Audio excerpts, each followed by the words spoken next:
Sol 31. The first thing Mark did when he woke up, was the first thing he did every morning, glance over at the bunk across from him and look for Beth. He didn't think too much of the habit. It made sense that with only one other person on the planet he would want the visual confirmation every morning as he started his day that she was in fact really there, and he wasn't actually alone. So he was understandably concerned when he looked over at her bed and found it conspicuously empty for the first time ever. In 131 mission days and 31 souls, Beth Johansson had never willingly woken up and gotten out of bed before him. Swinging his legs out from under the covers, he dragged himself out of bed and began his one-person search party. It didn't take long to find her. The hab wasn't exactly overly spacious and her Eva suit was still hanging up where it belonged, so it wasn't as if there was anywhere for her to go. Even so, he almost walked right past her, but he noticed the chair at his desk wasn't pushed in like he's left it. Bending over, he found Beth tucked under the table, earbuds tucked into her ears and her back against the wall of the hab. She was curled up into a ball, with her knees pulled up to her chest and her arms wrapped around her shins. Sensing his presence, she looked up from where she had been resting her forehead against her kneecaps and he was able to see her red puffy eyes. He didn't say anything, instead crawling underneath the desk to join her, sitting close enough that their hips were touching as he settled next to her. Reaching over, he pulled the speaker out of her fire and tucked it into his own so they could share the music. It was the Beatles, of course. It was the only music they had been listening to for the past 3 weeks since he'd left his media back on the Hermes. But he liked it well enough, so he closed his eyes, let his head fall back against the wall and let Blackbird wash over him. He stayed in that position through Because, Across the Universe, and Let It Be. With each song it became increasingly more clear that Beth had put together a very specific playlist to match her mood. When the opening chords of Yesterday began to play, he broke his silence. "You're up early," he said gently, softly bumping his shoulder against hers. "More like up late," she sighed, pushing back and leaning into his side. "You haven't been to bed at all?" he asked, concerned. "Couldn't sleep," she shrugged, letting her head tilt to rest against his shoulder. They fell back into silence until Yesterday faded into Strawberry Fields and Beth spoke again. "We should be going home today." This time it was Mark who sighed. "Yeah." The thought had occurred to him too. "It's not fair," she practically whispered. Mark let his head fall to rest against the top of hers. "No, it's really not," he agreed. She didn't speak again for several more songs, but at the end of While My Guitar Gently Weeps she sat forward and tapped a key on the laptop that was sitting open in front of her, silencing the music. "I think we should pack up everyone's personals today," she announced, turning her body to face Mark more fully. Mark sighed again. "Yeah, we probably should. It's time." It was something that up until now that both of them were pointedly ignoring. Unless they were looking for something in particular, the pair had left their crewmates' personal belongings mostly where they had left them on Sol 6. With their things scattered around the hab, it was easy to make believe that they were out on a scheduled Eva while he and Beth were left inside to man things from there. But in their hearts they knew it wasn't true and it wasn't healthy for them to keep pretending.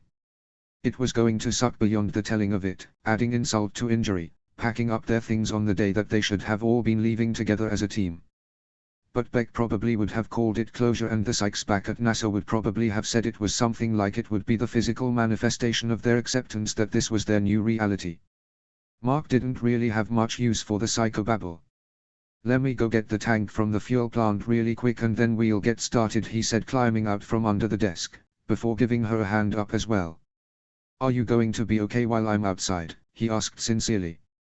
Beth shot him an unimpressed look that told him exactly what she thought of his concern. He held his hands up in surrender. "Fair enough, I was just making sure." While Mark went outside to do the morning co-run, Beth pulled herself together. After splashing some cold water on her face and having a cup of coffee, she was feeling more like herself and more prepared to face what was sure to be a difficult day. She'd retrieved 4 empty totes and was writing her crewmates' names on them when Mark re-entered the hab after returning the empty tank back to the MAV fuel plant. "How do you want to do this?" Mark asked, standing in the doorway, ready to follow her lead. "I guess just pick a tote and start packing," Beth sighed.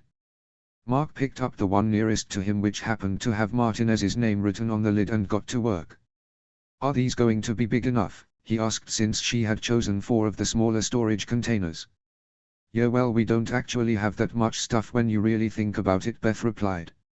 Especially when you take clothing and toiletries and all the other stuff we're going to end up using ourselves out of the equation. Yeah, I guess you're right, Mark said, pulling the sweatshirt he'd just put in the bottom of the tote out and instead folding it and putting it to the side. He assumed that he would take Foggle's clothing since they would dwarf Beth's small frame, while she would take the commander's items for equally obvious reasons. Then they would simply divide Beck and Martinez's clothes as they saw fit. I was thinking that we should pack up the spare clothes and the extra bedding until we need it, though, she mentioned. They'll stay cleaner that way. And I was also thinking about the best way to wash our clothes too. Because I don't know about you, but I'm not about to wear dirty underwear for the next 4 years. Until they can stand up on their own, they're not really that dirty, he joked. That's fucking gross, Watney. Mark just laughed. What do you want me to do with the electronics, he asked, glancing over to where Beth was sitting on the floor holding Lewis's hairbrush in her hands. Oh, just set them aside for now, she said, tossing the hairbrush onto her own bunk, it being much nicer than her own. I'll make it my project tomorrow to go through and pull out everyone's media and entertainment and anything else that might be useful. The fact that we all put passwords on these things means nothing to you, does it? He asked, amused, as he set Martinez's personal laptop and tablet to the side. Nope, she replied, popping the pea, not at all. But whatever made you guys sleep better at night, she said, looking across the room at him with a smirk playing across face. It didn't take long for him to inventory and finish packing away Martinez's things, having already gone through it all once when they were looking for his crucifix. Once he was done, he carefully sealed the lid and slid the container underneath the bunk where it would be out of the way and out of sight. Reaching out for the next tote, Mark took a moment to look at Foggle's name written by Beth's hand. You even write like a computer, he mused aloud. What? She asked, looking up from where she was affixing the top to the container of Lewis's belongings. You write like you're a computer, he repeated, flipping the plastic lid around so she could see her own handwriting, like she already didn't know what it looked like. Look at this. If I didn't know you had written this, I would think it was typed. Beth looked at her own handwriting and shrugged lightly. She supposed he had a point. Her letters were all neat and uniform, even the round letters were slightly squared off. You learned my secret, that's the reason I'm so good with computers. I'm actually an android, so binary is my first language. I knew it. I'd say that now I have to kill you, Beth smirked as she slid the box Lewis's personals next to where Mark had stashed Martinez's and grabbed the last empty tote. But who would you tell? Lucky for me we're trapped on Mars, he replied as he started sorting through Foggle's things. Yes, lucky you, she replied dryly. If her response came out a little more sardonic than she intended, he didn't call her on it. They worked quietly for a while longer, until he found something beneath Foggle's clean underwear that made a wide smile spread across his face. Thank you, Herr Foggle, he said as he picked up the small rectangular pack. What did you find? Beth asked curiously from where she'd once again parked herself on the floor, this time amongst Beck's things. We now possess our very own deck of cards, he revealed, having no doubts that they would get hours of entertainment from them. We should play some poker later. I don't know how to play poker, she revealed casually. What? Mark exclaimed. How do you not know how to play poker? I don't know, she shrugged. I just never learn it. I mean, I think I know the basic rules, but I never really had the opportunity to play. Oh well, we're about to change that, he said vehemently, excited about the idea of teaching Beth something new. Is it just poker you don't know how to play, or do you not know any card games? He asked. I know all your basic kid card games, she explained. War, Speed, Crazy Eights, Egyptian Rat Screw. I just wouldn't know what to do if I ever went to Vegas. You've never been to Las Vegas either? Mark exclaimed disbelievingly. You're from California, Vegas is right there. You make it sound like I'm some kind of freak because I never went to Vegas, she said, jokingly offended. I'll remind you that I've been a little busy since I turned 21. Of course, Beth Johansson Supernerd was too busy overachieving to take a weekend trip to Vegas, he teased as he slowly peeled the pictures of Foggle's children off the wall, taking care not to damage them. But when Beth didn't immediately reply with a snappy comeback to his teasing, he glanced up to see her looking intently at a picture of her own. The expression on her face was inscrutable. You okay over there, Johansson? Mark called across the room. Beth. When she didn't answer, he crossed the room to see what had captured her attention so fully. Standing above her, he was able to see it was a picture of the two of them along with Beck. He recognized the moment immediately. Martinez's wife Marissa had taken the photo at their going-away party, and he remembered it like it was yesterday. He and Beck had been teasing her that it was just going to be a picture of them and the top of her head because she was so short. So they had jokingly solved the problem by having her drape her arms over their shoulders and lifting her up so she was sandwiched between them. Finally taller than them both, her feet dangling over a foot off the ground. That was a fun night, Mark said as he sat down beside her. I don't think I've actually seen that picture before though. Me either, Beth agreed, reflexively leaning into his side. I found it tucked hidden inside his tablet case. Along with this. Mark took the scrap of paper that Beth was handing him, his eyes widening in surprise when he realized that it was a ticket stub from when the three of them had gone to see Avengers: World War Hulk. It was the first time that the trio had ever done anything social outside of training without the rest of the crew. How unexpectedly sentimental of our Dr. Beck, Mark said softly. Everybody assumed that Martinez was his best friend amongst the crew, mainly because they were the two jokesters and took so much joy in teasing each other and the rest of the crew. And while they were close, Mark wouldn't necessarily call Rick his best friend.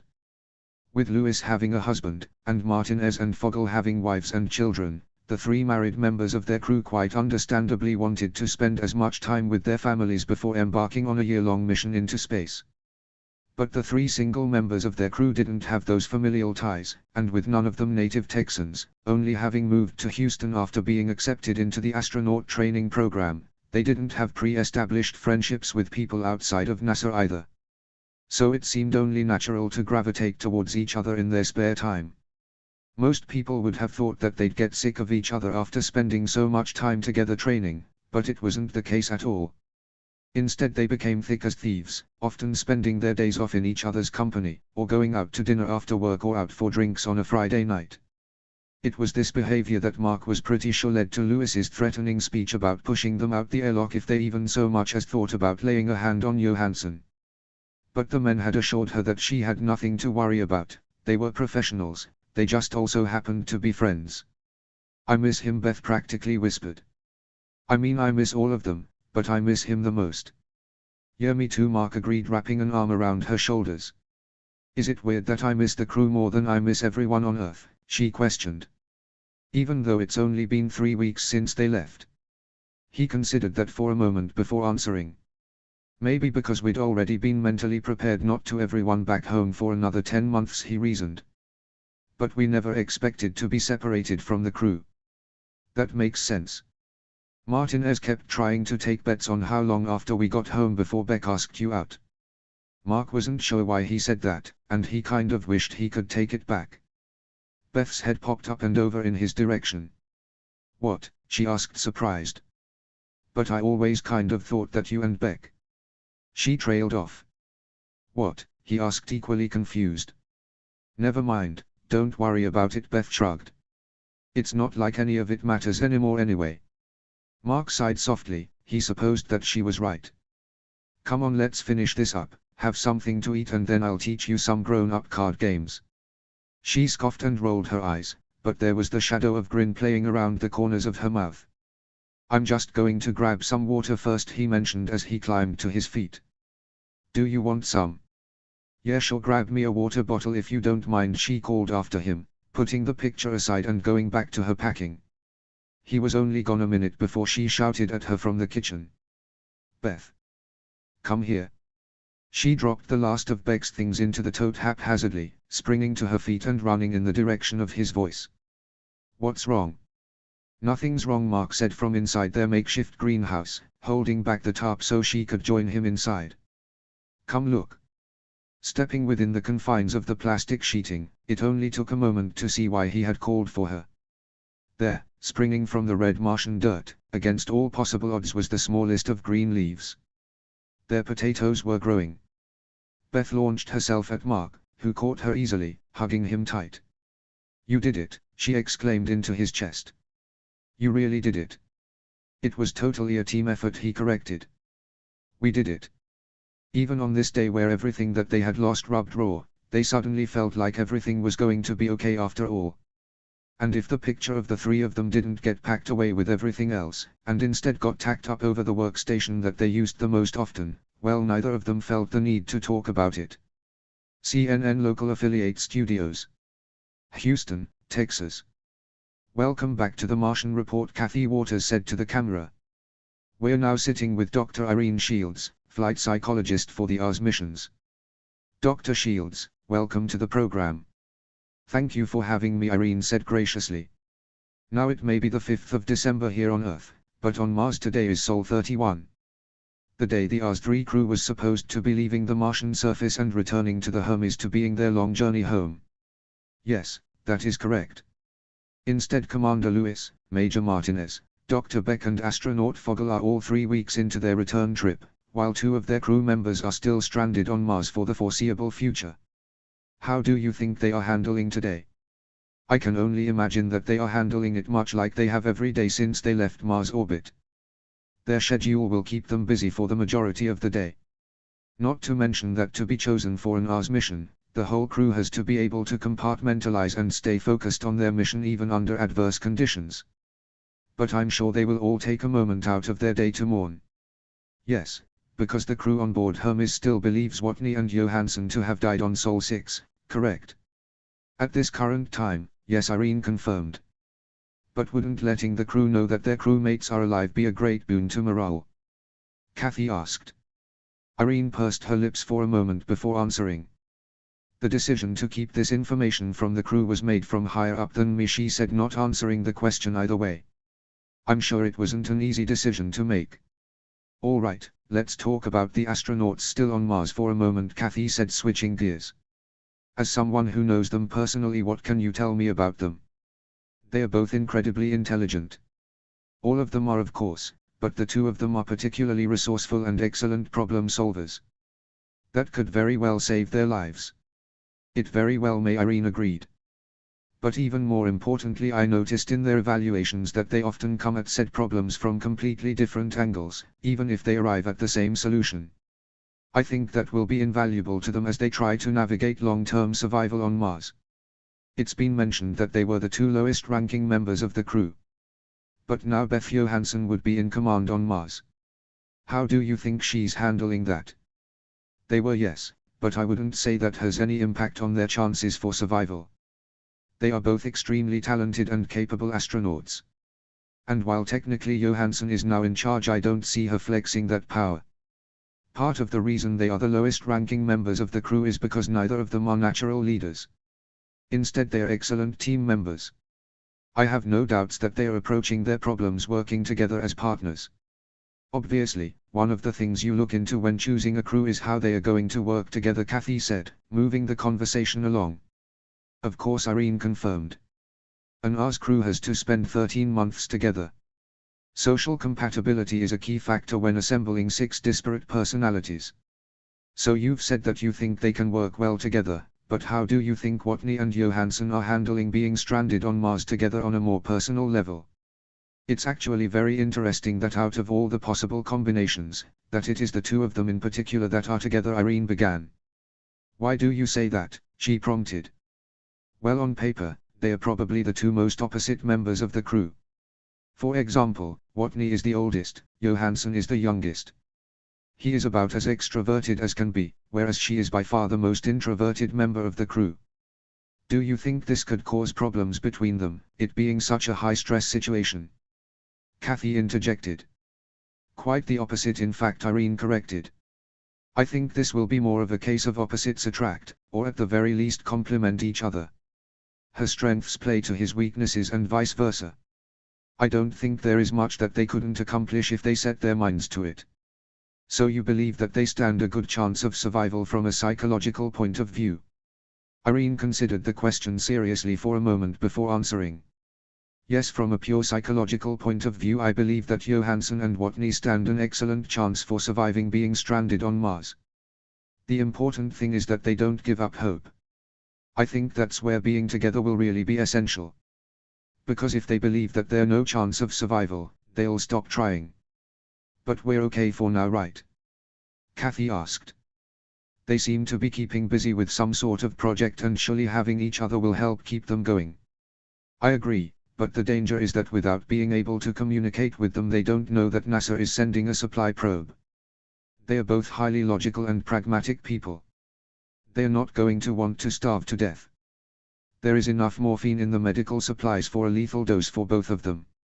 After several seconds of complete silence in the studio, Kathy turned to the camera. "We'll be right back."